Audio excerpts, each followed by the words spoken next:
di alam kubur.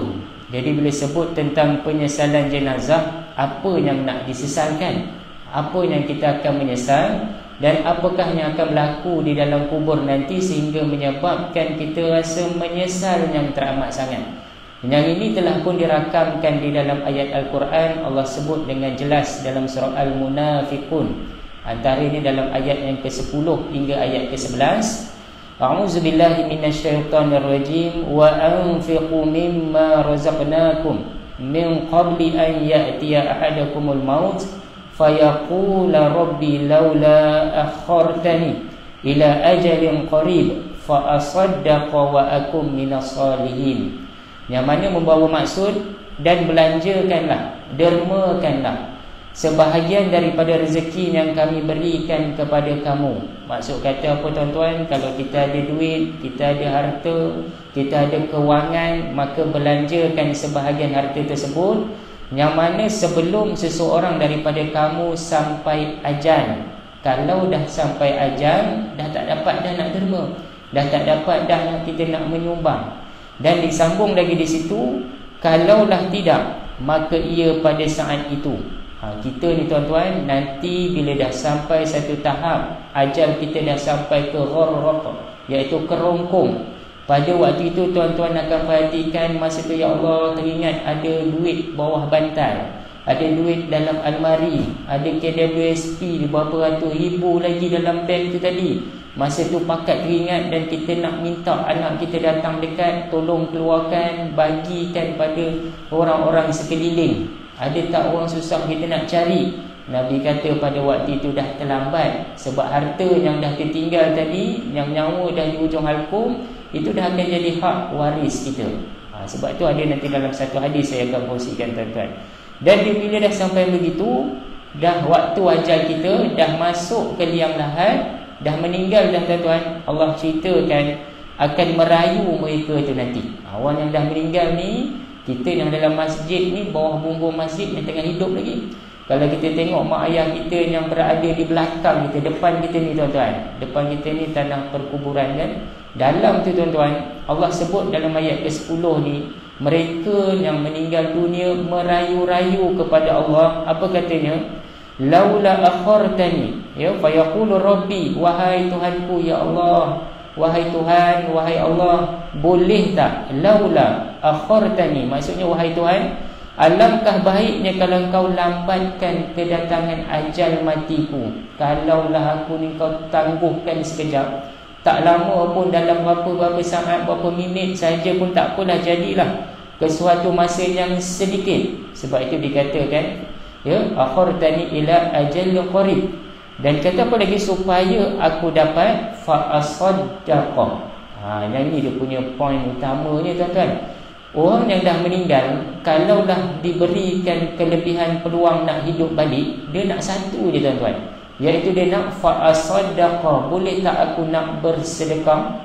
Padahal banyak lagi tu. Kita boleh apa ni, pergi haji, pergi sembahyang sunat, baca Quran, tolong orang susah, buat baik dengan mak ayah, semua tu baik. Tapi orang yang dah meninggal, satu je dia nak pada Allah, fa asaddaqa. Boleh tak aku nak bersedekah dan dapat pula aku menjadi dari orang-orang yang soleh?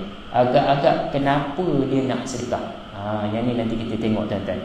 Kemudian Allah sambung lagi dalam ayat yang seterusnya. Adakah Allah benarkan? Jawabnya tidak. Ya, walan yuakhirallahu nafsan iza jaa ajaluha. Dan ingatlah, Allah tidak sekali-kali akan melambatkan kematian seseorang ataupun sesuatu yang bernyawa. Maksud kata tuan-tuan yang ada dalam masjid sekarang ni, umur kita Allah dah tetap dah. Kan? Kalau kita lihat dalam hadis yang sahih, dia kata apa? Umur umat aku nanti, kata Nabi, baina sittina wa sab'ina, antara umur 60 hingga 70. Sebab tu umat-umat manusia mengikut kadar umur Nabi masing-masing. Umat Nabi Adam panjang, lebih kurang 1000 tahun. Umat Nabi Nuh, ikut Nabi Nuh sendiri, umurnya 950 tahun. Nabi Hud 434 tahun. Nabi Ismail, Nabi Ibrahim lebih kurang dalam 150, ada yang 200. Kemudian Nabi Isa AS 33 tahun di dunia. Setelah diangkat ke langit, masih lagi dalam kiraan umur. Dan sampai saja umat Nabi kita Muhammad, lebih kurang itulah Nabi kata, dalam pada 60 hingga 70. Bayangkan tuan-tuan, yang kita ada kat masjid sekarang ni, Allah dah catat dah, tidak akan Allah kata apa, melambatkan kematian seseorang. Saya yang ada dekat depan ni tak boleh jamin saya boleh hidup sampai umur 60. Mungkin kita berkira-kira nanti umur 60 ni banyak simpanan ni, KWSP-nya, simpanan-simpanannya. Kalau tuan-tuan ada buat simpanan, adakah sampai umur tersebut? Belum tentu lagi. Dan tuan-tuan sendiri yang mungkin sekarang ni tengah bertungkus lumus mengumpulkan harta-harta, hasil-hasil sawit dan hasil-hasil tanah sekalian, rasa-rasa sempat tak nak merasa semua tu? Belum tentu lagi tuan-tuan. Sebab itulah dikatakan dekat sini, atau sesuatu yang bernyawa apabila sampai ajalnya, dan Allah amat mendalam pengetahuannya mengenai segala yang kamu kerjakan. Jadi nak bagi tahu kepada kita tuan-tuan, ada satu benda yang orang yang dah meninggal dunia nak sangat, iaitu dia nak bersedekah. Jadi apakah kelebihan ataupun kita panggil ganjaran yang besar sangat dalam sedekah ni? Sebab kan di dalam syurga nanti tuan-tuan ada 8 pintu syurga, dan salah satu daripada pintu-pintu syurga tersebut dipanggil sebagai babus sedekah. Ada satu pintu sedekah, yang mana di mahsyar nanti bila orang tengah nak dihitung amalan, mereka dah bangkit, mereka ni akan dipanggil, yang akan masuk melalui pintu sedekah. Dia akan tengok, wahai orang yang bersedekah, yang memang dekat dunia ni tak putus-putus bersedekah kepada Allah, mari masuk sini, mari masuk dekat pintu ni. Kita pun tuan-tuan kalau masuk masjid ada pintu dia. Tak ada lagi orang datang masjid Istiqamah ni lompat di tingkap, tak ada. Ataupun kita masuk dalam kereta, ada orang masuk daripada bonet, pun tak ada juga. Ya, dan banyak macam-macam pintu, dan itu juga dah menggambarkan pintu di dalam syurga nanti. Lepas pada orang dah masuk dalam pintu sedekah, dia akan tutup pintu tersebut. Orang-orang yang lain akan mengikut pintu-pintu yang lain pula. Ada yang masuk kepada pintu puasa. Kan sekarang ni kan kata tengah bulan puasa, orang yang melakukan ibadat puasa ditambah dengan puasa-puasa sunat hariannya pada bulan selain Ramadan, akan masuk lagi satu pintu dipanggil Ar-Rayyan, pintu orang yang berpuasa. Ya, kalau tuan-tuan yang rajin bersedekah akan dapat masuk ke dalam pintu yang dipanggil sebagai pintu sedekah. Jadi ibadat apa yang paling manis dan bahagia kita buat di dunia, itulah yang kita akan dapat masuk. Cuba tuan-tuan fikir-fikir, renung-renung, ingat balik, aku kat dunia ni apa yang aku buat. Kalau sembahyang pun tak berapa nak sembahyang, puasa pun kadang-kadang tak berapa nak puasa, sedekah apatah lagi. Yang ini tuan-tuan kita pakai berdoa, ya Allah, tukarkan hati aku kepada hati yang baru, supaya aku dapat cenderung kepada amal ibadat yang baik. Ada ibadat yang kita boleh cari. Kemudian dikatakan di sini tuan-tuan, kenapa kita kata sedekah ni sangat-sangat dituntut? Kita nak contoh seperti mana Nabi SAW dan juga ahli keluarga baginda. Contoh kalau kita tengok isteri Rasulullah SAW ni ada 11 orang. Kita dekat Masjid Al-Istiqamah ada tak yang sampai 4 orang isteri? Tak jumpa lagi lah kan. Yang 2 pun mungkin ada ke tak ada. Kalau ada pun mungkin tak nak bagi tahu. Kan? Itu nak bagi tahu isteri Rasulullah ada 11 orang. Dan salah seorang daripadanya bernama Sayyidatuna Zainab, yang digelar sebagai Ummu Masakin, ibu orang-orang miskin. Kenapa pula dipanggil ibu orang miskin? Sebab dia adalah salah satu daripada isteri-isteri Nabi yang kuat mendermakan, akan membelanjakan harta tu, menginfakkan harta kerana Allah Subhanahu Wa Taala. Dan satu-satunya hamba Allah di atas muka bumi ni tuan-tuan, yang memberikan hartanya semua sekali, sampaikan berbaki hanyalah air kosong saja. Siapa dia tuan-tuan? Seorang dia. Takkan jumpa lagi lah dekat dunia orang yang sanggup macam tu, iaitu Rasulullah Sallallahu Alaihi Wasallam. Kalau tanya kita, mungkin kita pun tak, orang kata belum sampai lagi tahap nak ke arah begitu. Tapi Rasulullah, dia menyerahkan segalanya kepada Allah. Dia punya keimanannya, kesanggupannya dalam mendermakan harta itu tadi. Dan isteri Nabi juga digelar sebagai panjang tangan. Orang Arab bila menggelarkan panjang tangan tak sama panjang tangan macam orang Melayu. Orang Melayu panjang tangan, Ustaz, panjang tangan mencuri. Kan maksudnya orang yang mencuri panjang tangan. Tapi kalau orang Arab, isteri-isteri Rasulullah digelar sebagai panjang tangan, maksudnya mudah, pemurah, mudah nak bagi sedekah, cepat mengeluarkan harta untuk membantu orang-orang yang susah dan juga jalan Allah. Ya, dan juga dikatakan di sini ayah Sayyidatina Aisyah. Yang ini cukup terkenal lah, kita panggil sebagai Abu Bakar As-Siddiq. Ya, yang mana bila bab ibadat dan iman dia nombor 2 selepas pada Rasulullah sallallahu alaihi wasallam. Contoh waktu dalam peperangan Tabuk, ya, Abu Bakar keluarkan kesemua wang tunainya, tuan-tuan. Kita kalau jumpa orang miskin, masjid minta derma, minta bantuan, agak-agak kita keluarkan tak ke semua duit kita. Ustaz, banyak sangat tu, rasa 100 pun cukup dah. Dia banyak sangat nak buat apa? Itu kita kan. Tapi kita nak kejar kepada syurga tadi, bab sedekah. Tapi dari sudut sedekah kita kurang pula nak menyumbang, ya. Jadi Abu Bakar As-Siddiq, tuan-tuan, dia bawa keluar semua. Sayyidina Umar, ya, sahabat ni lagi seorang, dia keluarkan separuh. Separuh daripada harta dia. Kalau kita kata kalau dalam bank tu ada 300,000, 150,000 Sayyidina Umar sedekahkan waktu nak melakukan peperangan Tabuk. Abu Bakar kalau dalam tu ada 700,000, 700,000 dia infakkan untuk jalan Allah fi sabilillah. Bila Nabi tanya, dia kata tak ada ketinggalkan sedikit ataupun ada tak lagi kau tinggalkan untuk keluarga kau? Jawab Abu Bakar, aku hanya meninggalkan Allah dan juga Rasul untuk keluarga aku. Itu kita kata tingkatan iman ibadat sahabat jauh sangat meninggalkan tingkatan iman kita. Dan Sayyidina Umar pula mengatakan, aku tak dapat nak tanding iman Abu Bakar itu tadi. Nak bagi tahu apa, tuan-tuan? Kalaulah Umar pun tak dapat nak tanding keimanan Abu Bakar, apatah lagi lah kita ni, tuan-tuan. Nak bagi tahu apa? Punyalah daripada sudut tu tadi, jauhnya kita dengan para sahabat. Tapi apa pun, tuan-tuan, janganlah kita merasakan satu keluhan, sedih hati, ya, sebab sedekah yang diberikan oleh para sahabat, para salafus saleh itu tadi adalah sebagai satu motivasi penguat semangat kita. Jadi tuan-tuan, hari ini, mulai hari ini, duit-duit yang kita ada, itulah duit-duit yang dapat kita berikan, ya, untuk kita berikan bantuan khusus kepada sumber-sumber dana, ya, contohnya di jalan-jalan infak, ya, contoh keperluan masjid, ataupun kita panggil kepada orang yang memerlukan di sekeliling karya kita, utamakan dan bantulah sehabis baik.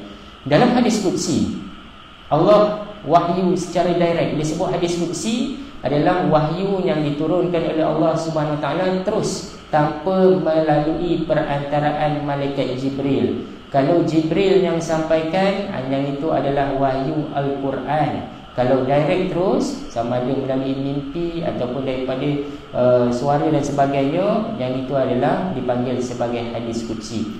Dalam hadis qudsi tersebut, apa yang berlaku, tuan-tuan? Allah Subhanahu Wa Taala menyebutkan, wahai anak Adam, unfiqu alai. Ya, dia kata apa? Berilah infak. Infaklah, tuan-tuan, dia kata. Ya, unfiqu alai, aku akan beri infak kepada kamu. Allah janji, Allah jamin, kalau tuan-tuan keluarkan harta tuan-tuan, akan Allah bayar semula, Allah gantikan semula. Janganlah kita ingat, Ustaz, saya ada RM10 ni dekat poket kanan, kalau saya keluarkan bagi bantuan derma masjid, agak-agak mesti dapat RM100, Ustaz, ya, sebelah kiri. Belum tentu lagi, tuan-tuan. Maksud kata di sini bukanlah maksud kata terus on the spot dapat terus, dah, tapi Allah gantikan dengan pelbagai cara dan pelbagai bentuk. Tuan-tuan, ada orang yang dikerap bersedekah, Allah jauhkan dia daripada ditimpa musibah. Ada orang yang rajin bersedekah, tak nampak pun daripada sudut harta tu, tapi daripada sudut kesihatan. Orang lain boleh naik umur 70, macam-macam penyakit serangkai dia dapat, kencing manis, darah tinggi, gout, macam-macam. Tapi dia ni sihat walafiat. Nak kata makan batang tak, kambing pun dia telan, teh tarik tiap-tiap pagi. Tapi Allah memberikan satu kesihatan pada dia dengan asbab dia bersedekah. Dan ada juga orang gantikan dengan ketenangan dalam kekeluargaan. Orang lain anak ramai tapi pening kepala nak urus. Yang seorang masuk, keluar masuk penjara. Ada yang kedua pula mungkinlah terlibat dengan dadah. Yang ketiga dengan masalah sosialnya. Macam-macam jenis masalah. Ya, nak kata dia susah, tak susah, kaya, duit banyak, dia pangkat pun tinggi. Tapi Allah uji daripada sudut situ. Bila disemak, dicek, kadang-kadang zakat tak pernah bayar, sedekah pun tak pernah. Ya, sebab itulah ganjaran yang Allah bagi, Allah akan bagi terus, tuan-tuan. Cuma kita tak nampaklah pulangan tu daripada sudut duit. Mungkin Allah boleh gantikan daripada sudut yang saya maksudkan tadi. Baik, dia kata apa lagi? Wahai Muhammad, bagi tahulah umat kamu, kalau berani, bagilah harta yang mana aku akan bagi semula. Ini daripada hadis kursi tadi. Tuan-tuan jangan rasa takut, ini kalau habis ni macam mana aku nak makan nanti. Ini kalau aku bagi ni nanti anak sekolah nak macam mana. Tapi tuan-tuan aturkanlah sebijaknya tuan-tuan mampu, supaya kita ada juga bahagian-bahagian kita juga. Nabi sebut juga dalam hadis yang lain, as-sadaqatu burhan. Sedekah ni tuan-tuan nanti dia akan jadi burhan. Burhan ni apa? Bukti. Bukti iaitu dalam hadis Muslim menyebutkan, Imam Rajab Al-Hambali kata bukti itu adalah bukti iman dan percaya kita kepada Allah Subhanahu Wa Taala. Jadi itu bukti dia tadi, bukti keimanan dan juga ibadat kita kepada Allah Subhanahu Wa Taala. Kalau dah orang yang tuan-tuan mudah faham macam ni je, kalau tuan-tuan tengok, sebab duit, harta benda, emaslah barang yang paling kita sayang. Kan, tanyalah siapa-siapa pun ya. Kalau tanya duit, sayang, tak ada orang yang tak sayang duit. Tanya harta, tanah dan sebagainya, semua orang sayang. Jadi benda yang sayang tu tuan-tuan perasan tak? Itulah benda yang paling berat, paling susah sekali kita nak menyumbang dan juga memberi.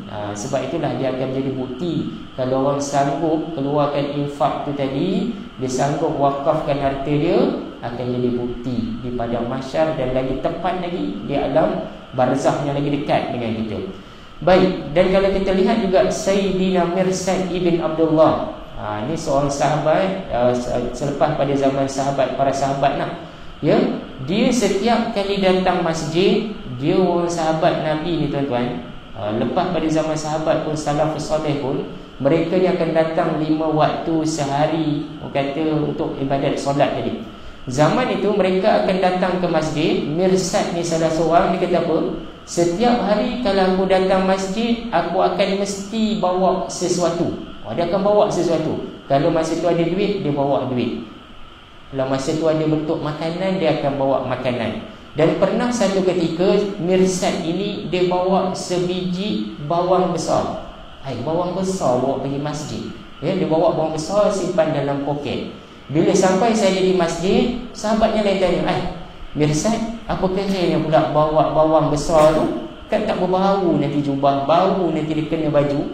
Apa jawab Mirsad? Yang mana aku tidak akan ada hari yang aku datang tanpa membawa sesuatu ke masjid. Nak bagi tahu apa tuan-tuan? Walaupun dekat rumah dia dah tak ada apa, Mirsad kata apa, kat rumah aku tinggal bawang je. Jadi aku bawa bawang ni dengan niat datang ke masjid. Kalau ada orang yang memerlukan, aku akan infakkan, aku akan bagi. Nak bagi tahu apa tuan-tuan? Dia dengar satu hadis daripada para sahabat yang mana Nabi sebut, Mirsad ni bagi tahu, payung sebahagian orang beriman adalah sedekah. Dekat pada mahsyar nanti tuan-tuan, kita tak akan ada payung. Jadi berdasarkan amal ibadat yang kita lakukan, yang kita tak putus tinggal, antaranya sedekah, dia akan jadi payung kita dekat padang mahsyar nanti. Bayangkan ada satu payung yang dipanggil sebagai orang yang akan menaungi kita lah, yang akan menjaga kita daripada segala bentuk-bentuk kesusahan. Dan disebutkan juga di akhirat nanti ada panglima yang akan duduk sebelah kita, yang akan menjaga kita. Contoh, orang yang memang tiap-tiap hari baca Quran, siang, pagi, petang, malam, nanti akan dijelmakan oleh Allah Subhanahu Wa Taala seseorang yang akan mendampingi dia, akan bantu dia dalam menjawab hujah-hujah dalam mahkamah Allah. Tuan-tuan, kalau kita masuk mahkamah, tiba-tiba peguam baru je tanya sikit, lupa dah kita. menggigil punya takut. Bayangkan kita ada ditemani seorang yang kuat, yang pandai berhujah, yang boleh membantu kita menjawab segala soalan yang dikemukakan, kita pun akan rasa tenang. Jadi itulah pintunya tadi, yang mana datangnya daripada sedekah. Dan bila sebut tentang sedekah, tuan-tuan janganlah harapkan sedekah itu benda yang besar je. Kadang-kadang orang kita, dia menangguh-nangguh. Dia kata apa, tak apalah Ustaz, nanti saya dah kaya, saya akan bagi sedekah paling banyak sekali. Tuan-tuan, Islam tidak membenarkan kita menangguh-nangguh dalam amal ibadat. Sebab kita tak tahu bila ajal kita tiba. Sebab itulah bagi orang yang miskin, tuan-tuan mungkinlah kemampuan itu tak berapa nak banyak, bagilah walaupun Nabi sebut dalam hadis yang sahih, separuh daripada kurma. Separuh kurma ni kecil je, daripada separuh kurma tu pun dah boleh dah memberi bantuan kepada orang yang memerlukan. Baik, manisnya sedekah ni tuan-tuan, dia bukan terus ada waktu dan juga batasan. Dia akan diganti bila ada, kerana Allah Subhanahu Taala tadi menyebutkan, seperti mana kita ambil lagi contoh kisah Sayyidatina Aisyah. Bab sedekah ni, isteri-isteri Nabi antara orang yang paling champion, paling orang kata bersungguh dalam sedekah. Pernah satu ketika Khalifah Muawiyah, lepas pada Sayyidina Abu Bakar, kemudian Umar, Uthman, Ali, yang memegang tampuk pemerintahan negara Islam pada waktu itu adalah Muawiyah. Apa dia buat? Waktu tu negara Islam memang sungguh kaya tuan-tuan, sangat kaya. Bayangkan Parsi dan Rom kalah di bawah kerajaan Islam, duduk bawah kerajaan Islam. Macam mana nak tahu gambaran besarnya kerajaan Rom dan Parsi ni? Tuan-tuan boleh tengok gambaran sekarang, seumpama seperti Amerika Syarikat tu, itu adalah Rom contoh Kemudian kerajaan Rusia memang besar sungguh, itu adalah kerajaan Parsi. Dua kerajaan itu contoh kita nak bagi tahu gambaran betapa besar tadi. Mereka itu berada di bawah kerajaan Islam, kalah dengan kerajaan Islam. Punya kayanya negara Islam pada zaman pemerintahan Muawiyah. Jadi dia akan bagi kepada isteri Rasulullah. Sebab isteri Rasulullah ni bila Nabi dah meninggal, dia tak boleh berkahwin, dia akan menjadi ummul mukminin, tak ada boleh kahwin sampai ke akhir hayat dia. Jadi Muawiyah ni bagi allowance, macam kita lah bagi kata sagu hati, yang mana bukan sikit. Disebutkan dalam riwayat 100,000 dirham. Banyak tu 1 dirham. Berapa banyak 100,000 dirham? 1 dirham menyamai RM30, lebih kurang daripada sudut kiraan kita sekarang ni lah. Jadi kalau dah RM30 1 dirham, 100,000 dirham dah dekat hampir 3 juta. Apa yang Aisyah buat bila dia dapat pada waktu itu? Kata Imam Abu Nuaim, belum sempat matahari terbenam, Aisyah akan bahagikan duit itu dan kepada mereka yang memerlukan, sampai saja petang habis dah. Sehingga akan datang seorang hamba abdi dia bertanya kepada Aisyah, wahai ummul mukminin, kenapa tak tinggalkan sikit? 1 dirham pun jadilah. Sekurang-kurangnya kita boleh beli daging sikit, sebab daging dah habis, makanan tak ada. Apa jawab Aisyah? Kenapa tak bagi tahu awal? Semua dia dah habiskan untuk infak. Dia belajar daripada sifat Nabi kita Muhammad sallallahu alaihi wasallam. Jadi kita ni yang ada dekat masjid ni tuan-tuan, bukanlah kita kata kalau tuan-tuan ada kekuatan keimanan yang sungguh-sungguh bolehlah infak semuanya. Cuma kita ambil juga untuk sebahagiannya untuk keperluan harian kita. Cuma nak bagi tahu apa? Hadis-hadis, kisah-kisah ini sebagai satu motivasi kepada kita supaya jangan kedekut, jangan berkira-kira, jangan kita rasa nanti kalau aku bagi makin kurang. Dah, Allah akan tambah, Allah akan gandakan lagi rezeki kita tuan-tuan. Dan dikatakan dekat sini Nabi pernah dapat seekor kambing, dah siap, kambing kulit yang dah siap dah. Dan kemudian bila Nabi tanya kepada isterinya, siapa yang bagi ni? Ada orang infak kan? Nabi kata potong-potongkan kambing tersebut, bagi semua kepada orang-orang yang memerlukan. Nabi tak akan makan seorang. Jadi kita kadang-kadang terbalik, ada orang bagi kambing, simpan, yang ini yang sedap ni, dapat pula makan kambing, Jadi sikit pun kita tak ada nak bagi kepada jiran-jiran kita, lagi kita tak nak berkongsi kan. Kata Imam Ibn Hajar, Allah jamin sesiapa yang menginfakkan maka akan digantikan dia. Seperti mana disebutkan oleh Ibn Umar dalam ayatnya, lan tanalul birra hatta tunfiqu mimma tuhibbu. Kamu tak dikira buat baik sehinggalah kamu sedekahkan barang yang kamu suka, yang kamu sayang. Kita terbalik tuan-tuan, barang yang kita dah tak pakai lah kita bagi. Ya, kadang-kadang baju Melayu dekat dalam lemari banyak, start daripada umur 60 ataupun daripada umur 30-an lagi kita dah simpan kan. Kita rasa sayang lah nak bagi orang. Walhal sepatutnya kita boleh infakkan, tapi itu barang yang kita dah rasa tak nak pakai. Bayangkan disebutkan di sini sepatutnya barang yang kita sayang lah itu yang kita infakkan dia. Jadi tuan-tuan, cuba kita cek nanti dekat rumah, balik nanti ada tak barang-barang yang kadang-kadang kita tak perasan, kita tak infakkan, kita boleh menginfakkan kepada orang yang memerlukan itu tadi. Baik, dalam hadis sahih yang Muslim, saya kongsikan satu hadis yang kita boleh ambil sebagai salah satu hadis ini kelebihan lah orang yang bersedekah. Ya, kebetulan masjid kita pun ada memerlukan dana dan bantuan daripada sudut keperluan untuk masjid. Tuan-tuan, hulurkanlah derma sehabis baiknya kita boleh bantu. Dalam hadis sahih Muslim, ada satu orang lelaki tuan-tuan, Nabi rakamkan dalam hadis tersebut. Dia jalan dekat satu kawasan lapang, padang pasir. Tiba-tiba dia nampak satu awan yang berwarna hitam. Awan tu datang daripada atas, datang atas langit. Dan tiba-tiba daripada awan yang hitam yang dah mula nak turunkan hujan tu, dia terdengar satu suara. Ini hadis sahih tuan-tuan ya. Satu suara yang mana berbunyi, dia kata apa? Dia dengar dengan telinganya sendiri lelaki tu. Istihadiqata fulan ibnu fulan. Apa maksudnya? Wahai awan, siram kebun fulan ibn fulan. Dengan nama penuhnya lah ya. Contohlah kalau kat sini ada nama Razak contoh kan, siramlah kata dekat kebun Abdul Razak tu. Kita kan dekat Sungai Tiong Tengah ni banyak kebun. Kita tengok ada awan tiba-tiba dengar suara dengan telinga kita sendiri. Dia perintah supaya awan tu bergerak kepada kebun si fulan tadi. Maka lelaki tersebut pun ikut awan tersebut. Dia ikut awan tersebut sampailah dekat satu kebun. Bila dia tengok dekat kebun tersebut, ada seorang lelaki sedang mengairi. Dia tengah buat longkang, dia tengah buat batas.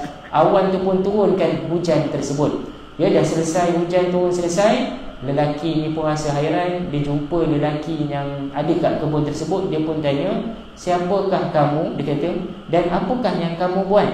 Lelaki pun tersebut bagi tahulah nama dia sekian-sekian fulan ibni fulan tadi. Maka dengar sebiji apa yang dia dengar awan tu tadi berbunyi tadi kan. Maka dekat situ lelaki tersebut tanya, apa yang kau buat ni? Amalan apa yang kau buat sampai aku boleh dengar satu suara dekat awan suruh siram kebun kau? Tak pernah lagi dalam riwayat aku dapat rasa keadaan yang begitu. Maka jawab lelaki tersebut, aku tak ada buat apa-apa benda yang luar biasa.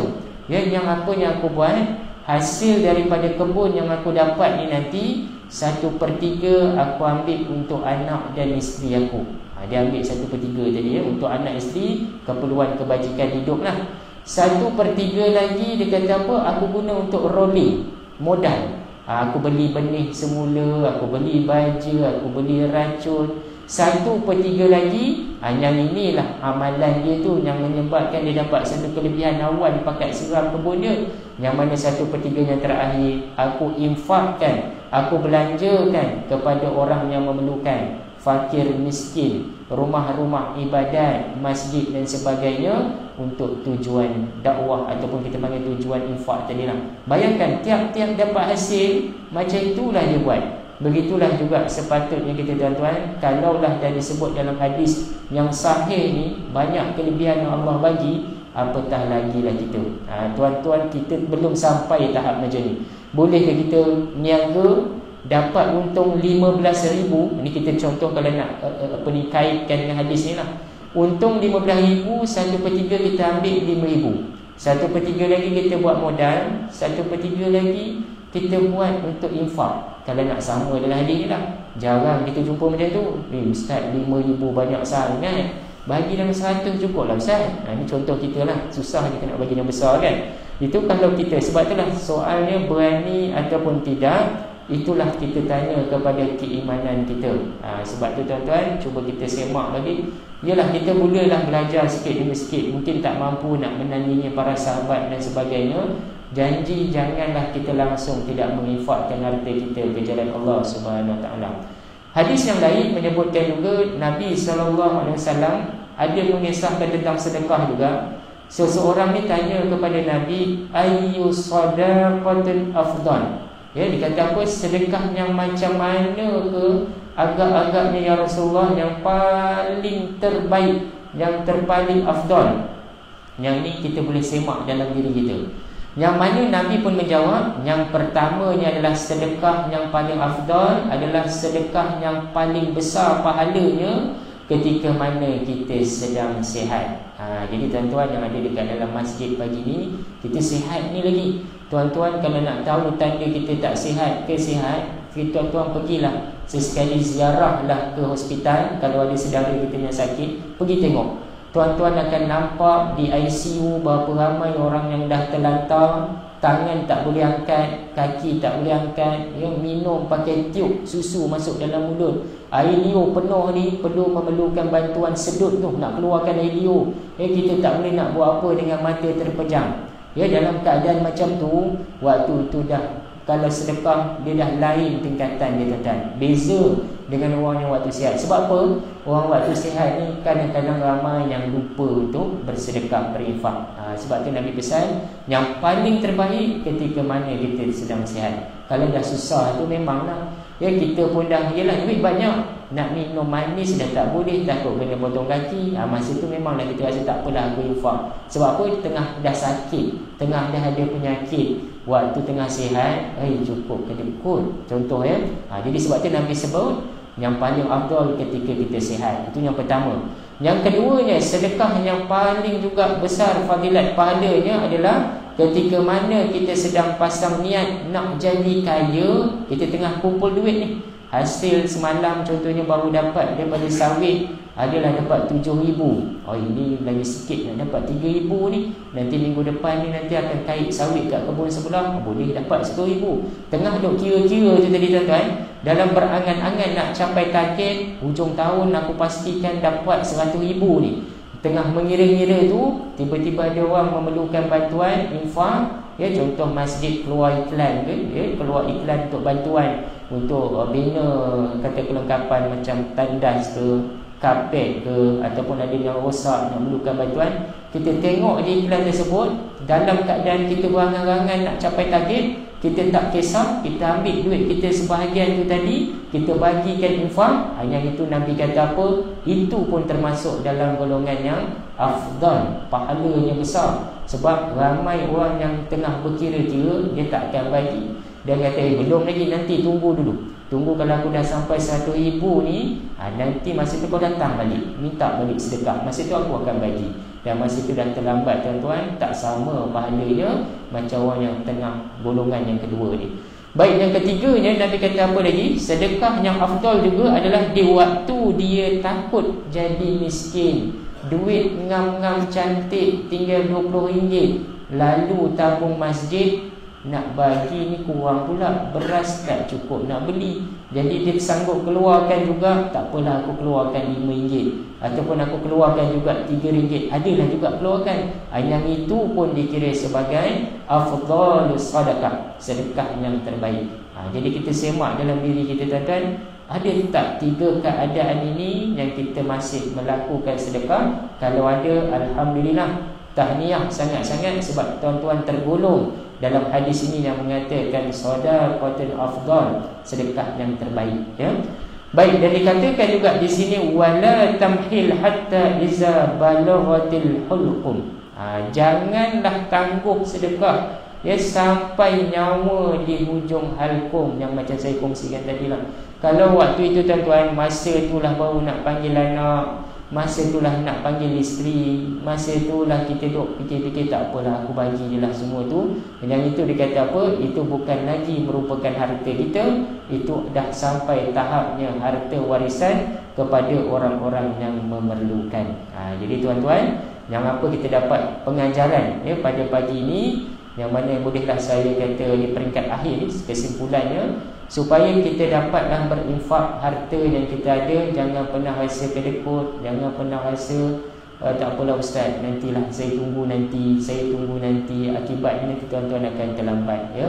Sebab itulah kalau tuan-tuan tanya orang-orang yang berada di depan masjid kita ni di alam barzakh, ya, bukan kita tanyalah, ya, sebab Al-Quran dah terangkan dalam surah Al-Munafiqun tu tadi, jelas dah mereka nak sangat bangun ni untuk apa? Untuk bersedekah.